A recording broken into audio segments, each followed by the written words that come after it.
Faktikisht ne kemi mundur të vërejmë dy zgjedhje, dy tendenca.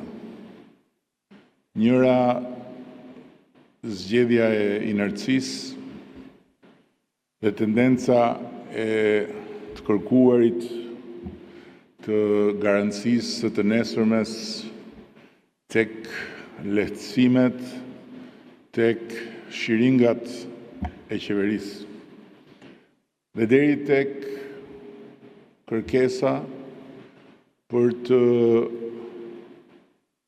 mbështetur financiarisht këto sipërmarrje që të përballojnë kursin e euros.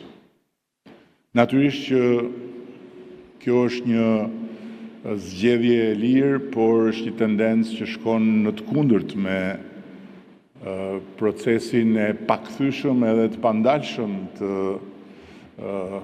transformimit tërësor të ekonomisë në përballje me sfidat jashtëzakonisht komplekse të integrimit në tregun e përbashkët evropian.